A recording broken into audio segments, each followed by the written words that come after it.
नमस्कार दोस्तों, स्वागत है आपका टीसी फैशन में। दोस्तों आज हम आपको बताएंगे कि अगर ब्लाउज का जो अस्तर है वो अगर ना सिलिंग करो तो इसमें क्या क्या प्रॉब्लम आती हैं और क्यों ब्लाउज का जो अस्तर होता है वो सिलिंग करना ज़रूरी है। यानी कि जो अस्तर लाते हैं ब्लाउज में लगाने के लिए उसको सिलिंग करना क्यों होता है बहुत ज़रूरी। तो ये सारी चीज़ें मैं सबसे पहले आपको बताता हूँ। तो देखिए होता क्या है, ये जो अस्तर है मान लीजिए आप अगर तेरी काट लगा रहे हैं तो आपको कोई प्रॉब्लम बात नहीं, आप बिना सिलिंग करे आसानी से लगा दीजिए, कोई दिक्कत वाली बात नहीं, ना ही उसमें कोई दिक्कत आएगी। ओके। लेकिन अगर आप एक कॉटन का अस्तर लगा रहे हैं, मतलब सूती लगा रहे हैं, तो आपको बहुत ज़रूरी होता है सिलिंग करना। वो क्यों होता है वो मैं इस वीडियो में आपको बताता हूँ। तो देखिए होता क्या है, जैसे कि हम किसी मान लीजिए कुर्ते का कपड़ा खरीदने गए या फिर शर्ट का कपड़ा खरीदने गए, तो अगर हमने लिया शर्ट शर्ट मान लीजिए आपने बहुत सी शर्टें आपने देखी होंगी कि वो हल्की होती हैं, लेकिन जब वो धुलती हैं, धुलने के बाद जो है वो काफ़ी मोटी हो जाती हैं शर्टें।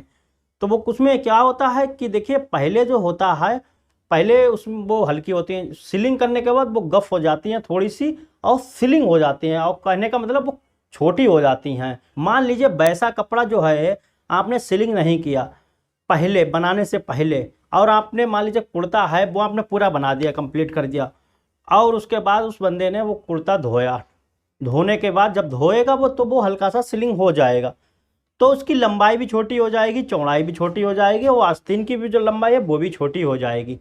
तो ये प्रॉब्लम आ जाती है। और फिर उसके बाद दिक्कत जो है वो कपड़े वालों को नहीं देता है, जिन्हें भी सिलवाया होगा वो सीधे आपके पास आएगा लेके कि आपने कैसा सिल दिया, तो गड़बड़ हो जाता है। तो उसमें ऐसे में जो ज़्यादा सूती होता है तो उसको सिलिंग करना ज़रूरी होता है पानी में। हो देखिए करना क्या होता है, जैसे कि मैं इसमें अस्तर में, ये अस्तर जो है वैसे ही ये अस्तर भी काम करता है। अब देखिए सिलिंग करने के बाद मान लीजिए हमने ये सिलिंग करा है, देखिए अब ये देखिए एक इसकी जो है मतलब ये ऐसा हो गया, तो कहीं देखिए एक इसकी कौन एक कहाँ जा रही है और ये कहाँ जा रही है, तो तिरछा बिरछा हो गया ना।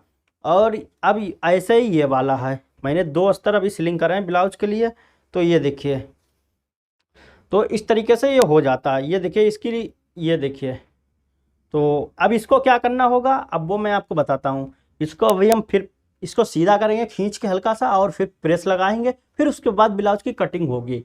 तो अगर हम बिना सिलिंग करे इसको बना देते हैं तो ब्लाउज में क्या होता है, जब ब्लाउज धुलेगा तो जो है ये अपनी जगह पकड़ेगा, मतलब कहीं तिरछा भागेगा कहीं कैसा भी, जैसा कि इसमें हो गया है।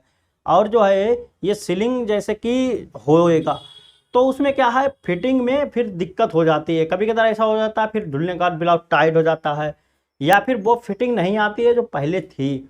तो इसलिए हमको ये सूती होते हैं तो इनको धोना बहुत ज़रूरी, धोना क्या मतलब धोया नहीं जाता है, करना क्या होता है देखिए अस्तर लाए आप और बाल्टी में डाल दिया, ओके, 2 मिनट तक अब उसको पड़े रहने देना है। जब पूरी तरीके से वो भीग जाए पानी में उसको उठाएं, और आपको निचोड़ना भी नहीं है, उसको उठाएं ऐसे करके झाड़ें, मतलब उसको कस के, और उसके बाद जो है रस्सी पे या किसी पर भी सीधा बिल्कुल टांग दें। अगर तिरछा टांगेंगे तो वो तिरछा विरछा हो जाएगा थोड़ा सा, तो उसको सीधा बिल्कुल टांग देना है। सूख जाए, सूखने के बाद फिर आपको ज़रा अगर तिरछा हो कहीं पर भी, मान लीजिए ये जैसे कि ये तिरछा हो गया थोड़ा सा है, तो हमको इसको ऐसे करके सीधा करना होगा। तो सीधा करने के बाद फिर जो है हम प्रेस लगाएंगे, उसके बाद कटिंग करते हैं। कहने का मतलब अगर आपको एक अच्छी फिटिंग ब्लाउज की देना है और जो है बिल्कुल सही सलामत जो है ब्लाउज, कोई भी दिक्कत ना है सिलने के बाद भी, तो आपको हर बार जितने भी ब्लाउज के सूती अगर आपको अस्तर लगाते हैं, और सूती ही लगते हैं ज़्यादातर, टेरिकॉट आजकल कोई नहीं लगाता है, तो अस्तर आपको सिलिंग करके ही हमेशा जो है सिलिंग करके ब्लाउज में लगाना चाहिए। अगर आप ऐसे लगा देते हैं और आपके ब्लाउज में कुछ अल्ट्रेशन ज़्यादा आती हैं तो आप जो है सिलिंग करके हमेशा डाला करें, तो उससे जो है ब्लाउज की फिटिंग अच्छी आती है। और जो है मुड्डे जो है हमेशा आपको गोल चढ़ाना है, तो वो क्यों ज़रूरी होता है वो मैं आपको अगले वीडियो में आपको बताऊंगा। मुड्डे जो हैं वो गोल ब्लाउज के क्यों ज़रूरी हैं, ये सारी चीज़ें मैं आपको हल्के हल्के बताते रहूँगा, जिससे जो है आप अच्छे से सीख जाएंगे। तो इतना तो पता चल ही गया होगा कि आप जो है अस्तर सिलिंग करके क्यों ज़रूरी है, क्योंकि वो सिकुड़ जाता है थोड़ा सा, और जो है उसके तार जो हैं जहाँ पर बैठना होते हैं वहाँ पर बैठ जाते हैं, और जितना भी सिकुड़ना होता है, जितना भी जहाँ कहीं जाना होता है वो पानी से एकदम सही हो जाता है। उसके बाद हमको काटना है। फिर अगर दोबारा सीलिंग करेंगे तो हमें ये प्रॉब्लम नहीं कभी भी देखने को नहीं मिलेगी। तो और बहुत से कपड़े होते हैं वो तो बहुत छोटे हो जाते हैं सीलिंग करने के बाद, तो ये सारी प्रॉब्लम जो हैं वो ख़त्म हो जाती हैं सीलिंग करने के बाद। समझ गए ना। तो उम्मीद करता हूँ दोस्तों ये वीडियो आप लोगों को अच्छा लगा हो। वीडियो पसंद आया तो वीडियो को लाइक करें, और चैनल पर पहली बार है तो सब्सक्राइब कर बेल आइकन को जरूर प्रेस कर लें। और दोस्तों सिलाई का कोर्स के वीडियो चल रहे हैं, अगर नहीं देखा है तो प्राइवेट बटन में वीडियो मिल जाएंगे, आप देख लीजिएगा। तो फिर मिलते हैं एक नए वीडियो के साथ, तब तक के लिए नमस्कार।